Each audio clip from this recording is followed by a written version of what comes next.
Welcome to the Periscope audience. We're live here in London at the Bowie Collector exhibition.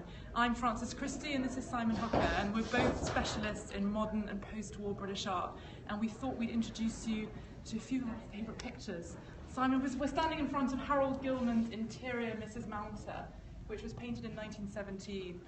It looks like quite an ordinary interior, but in 1917, to paint a cleaning lady, essentially, standing with her back to the audience within a shabby interior was really quite radical. Yeah, and I think this is what Bowie liked about this painting.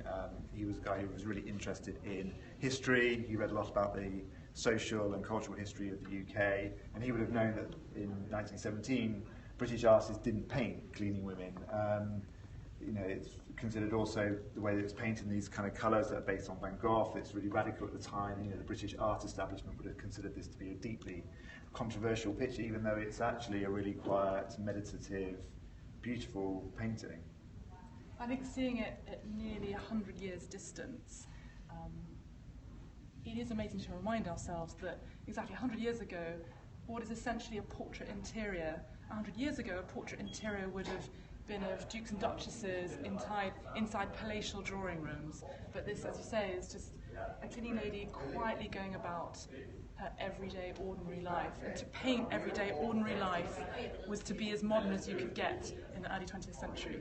I think David also, you know, he grew up in London post-war, in a city where big, grand Georgian houses would have been subdivided into flats, into bedsits, and he would have recognised this kind of interior for sure.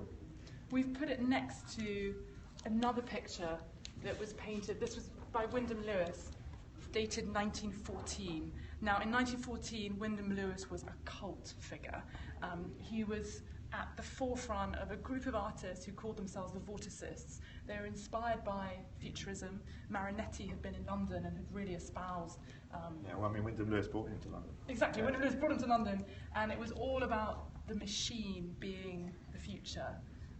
What's so incredible when you see it is that obviously 1914 was the outbreak of the First World War, and many of these artists who were so radical in 1914, they were all sent to the front. They witnessed the atrocities that the machine caused, and they never went abstract again. And again, you know, David knew that history. He was interested in why these were important at the time, and also about the social context.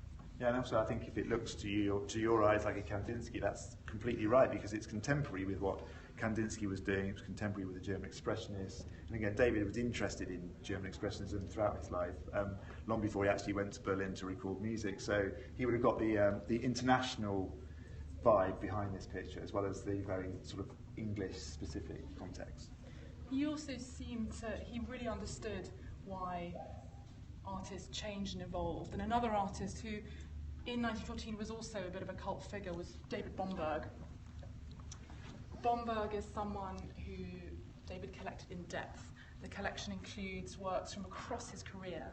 He again went to the front, and after the front, Western Front in the First World War, never went abstract again. And actually, he really struggled to find a landscape to inspire him again. And in the mid-1930s, took him that long, he went to Ronda in Andalusia, and here you're presented with the town of Ronda, which is split over a ravine.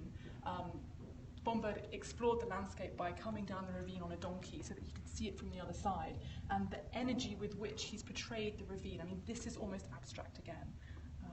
And actually, this is one of my favourite pictures, I think. Yeah, but it's a different kind of abstraction. It's not a cool, mechanical, sharp, geometric abstraction. It's got that kind of feeling which Bomberg described as having the spirit in the mass. He's giving the paint a kind of weight and a physical presence, and it kind of makes it, I think, a little bit more humane.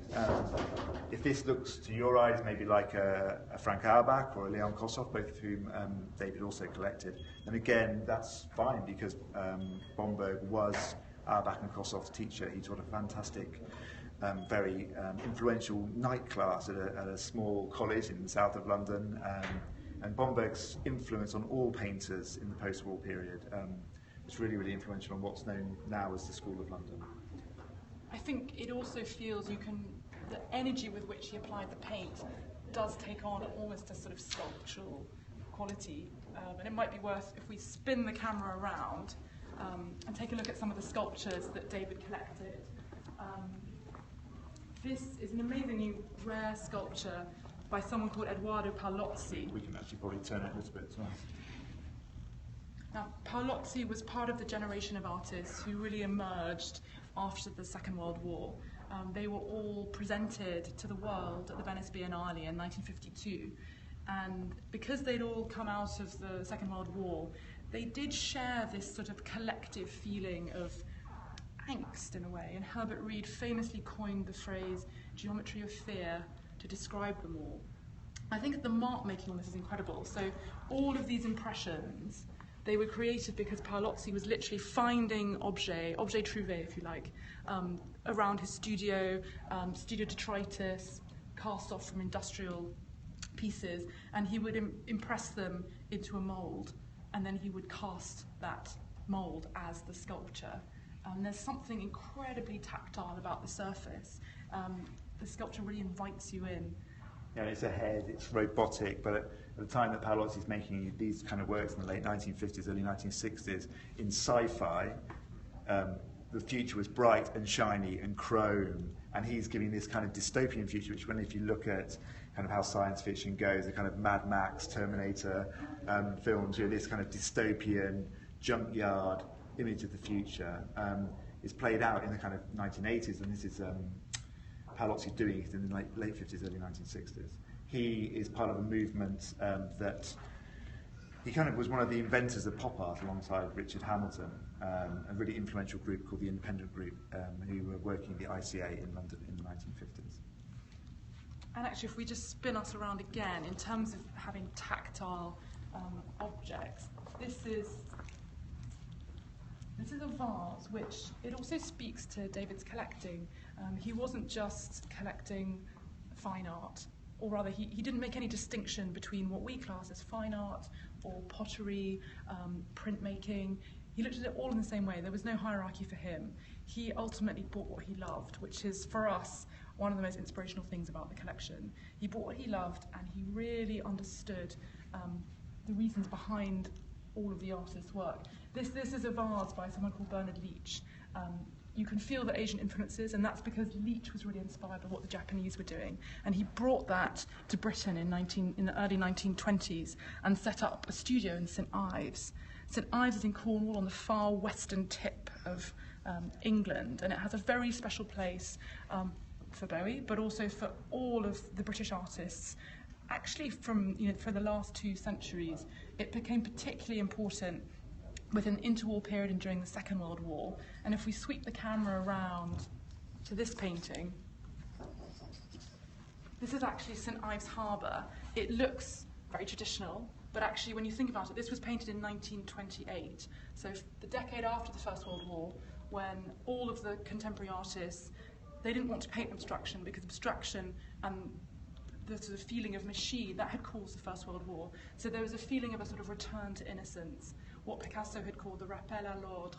And this was Winifred Nicholson, who knew the French work, who'd seen Picasso's work firsthand in Paris. And here she is in St Ives, reducing what she saw to her to a very minimal, fleeting impression of the seaside town. Yeah, and 1928 is a really important year for modern British art, and this is the year that Ben Nicholson, Christopher Wood, and Winifred Nicholson discover the fisherman painter Alfred Wallace, who's happily is sitting in his cottage painting images from his memory of his life at sea. He'd gone to sea when he was a very young boy. And this, again, talking about Picasso, it's this idea of going towards the primitive, looking at artists who haven't got training, but are somehow tapped into a really direct form of expression. And these boats that, especially this boat here, I think, and then this one, these are very much in the way that Wallace would paint. So it's Winifred, a very sophisticated, highly educated, well-trained artist, looking towards a self-taught 80-year-old man painting boats for his own pleasure because he was lonely that his wife had died, and seeing something in his work that was direct, it was forceful, unmediated, and in that way, very modern.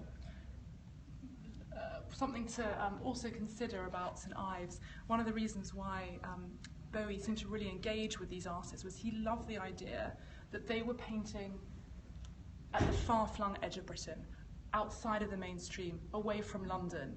And it became very real during the Second World War because Ben Nicholson, Winifred Nicholson's wife, and his second wife, Barbara Hepworth, they literally moved the epicenter of modern art from London to St Ives to escape the Blitz.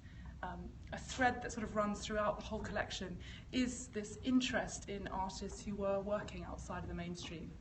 We would love to show you more of the pictures and the sculptures and the prints. Come and see us at Sotheby's in London. We're at 34 to 35 New Bond Street. We're open every day until the auction itself, which is on the 10th of November. We're open until midday on the 10th of November. Please visit sotheby's.com/Bowie Collector for our full viewing times. And Periscope audience, please come and visit us. Thanks very much. Thank you.